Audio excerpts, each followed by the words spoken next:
Salam semua, bertemu kembali dalam channel Cik Guti. Jangan lupa like, komen, share and subscribe.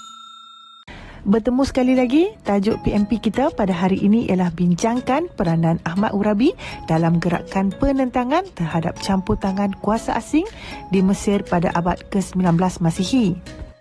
Pada bahagian pendahuluan, para pelajar boleh menulis biodata Ahmad Urabi. Kona Ahmad Urabi dilahirkan pada 1 April 1841 dan meninggal pada 21 September 1911. Beliau juga dikenali sebagai Urabi Pasha atau Arabi Pasha. Beliau memimpin tentera Mesir melawan Inggeris namun telah kalah. Mulanya telah dihukum mati tetapi telah diganti dengan hukuman buang ke Silon. Setelah menghabiskan masa 19 tahun di pembuangan, beliau kembali ke Mesir dan meninggal di Kairo. Gerakan Ahmad Urabi dipengaruhi fahaman Jamaluddin Al-Afghani ketika mengajar di Mesir.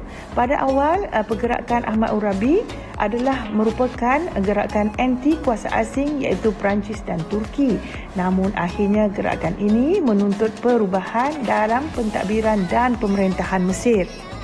Pada bahagian isi, para pelajar boleh menyatakan peranan yang telah dimainkan oleh Ahmad Urabi. Pertamanya, peranan yang telah dimainkan oleh beliau sebagai pemimpin gerakan pemberontakan dalam kalangan tentera Mesir. Pemberontakan terhadap pentadbiran British di Mesir telah dimulakan oleh golongan tentera yang dipimpin oleh Ahmad Urabi. Pemberontakan ini merupakan gerakan yang benar-benar bersifat Mesir kerana ianya dipimpin oleh para pemimpin yang berketurunan Mesir asli. Mereka berjuang bagi mempertahankan kepentingan Mesir di bawah pengaruh tempatan. Peranan beliau yang kedua adalah sebagai pemimpin gerakan penentangan golongan awam Felahin.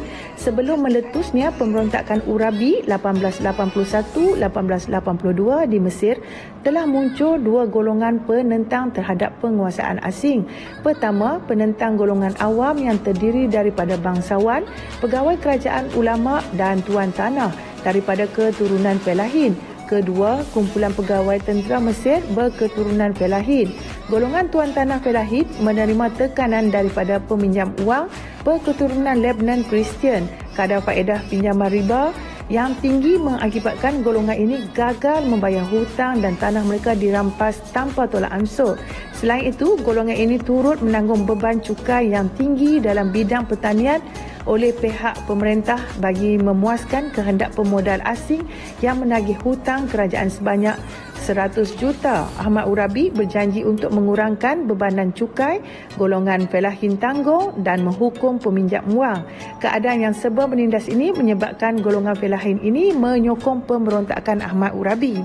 Peranan beliau yang seterusnya adalah menubuhkan Pakatan Sulit dalam tentera Mesir. Kona Ahmad Urabi bersama Kona Ali Fahmi dan Kona Sami Al-Barudi menubuhkan Pakatan Sulit dalam tentera tempatan Mesir. Objektif utama Pakatan Sulit ini ialah berjuang menentang kepimpinan Turki Sirkasya yang membolot jawatan-jawatan penting dalam tentera Mesir. Pakatan Sulit tentera pimpinan Ahmad Urabi ini bertujuan mengatasi keruntuhan akhlak dalam masyarakat Mesir, diskriminasi sosial dan kemelesetan ekonomi akibat kepincangan dalam pemerintahan Mesir.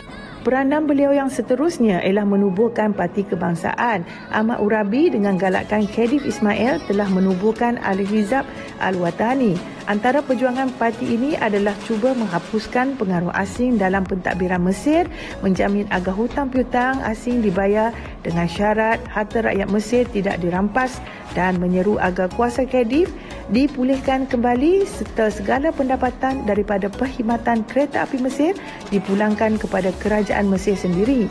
Namun segala usaha ini gagal apabila pihak British dan Perancis telah mengenakan tekanan balas hingga menyebabkan Khalifah Uthmaniyah bersetuju untuk melucutkan jawatan Khedive Ismail dan menggantikannya dengan anaknya iaitu Khedive Taufik.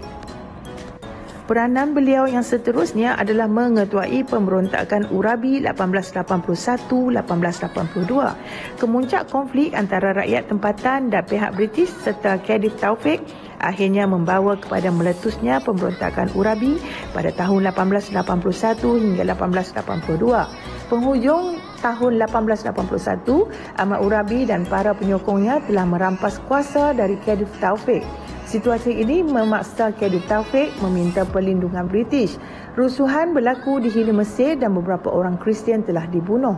Bagi memulihkan kembali keamanan dan menguasai terusan Suez yang strategik, maka British memutuskan untuk menceroboh Mesir secara langsung pada tahun 1882. Ahmad Urabi juga berperanan sebagai pelopor kebangkitan semangat nasionalisme rakyat tempatan. Gerakan Ahmad Urabi menjadi tonggak kepada kebangkitan nasionalisme Mesir. Perjuangan Ahmad Urabi yang didukung oleh pihak tentera diteruskan oleh tokoh nasionalisme Mesir selepasnya, terutamanya dari lulusan sekolah undang-undang seperti Mustafa Kamil dan Muhammad Farid. Baiklah para pelajar, demikianlah antara peranan yang telah dimainkan oleh Ahmad Urabi. Diharapkan dengan penerangan dan fakta yang telah dikemukakan oleh Cikgu T dapat memberi manfaat kepada semua. Berjumpa lagi dalam video-video yang selanjutnya. Bye.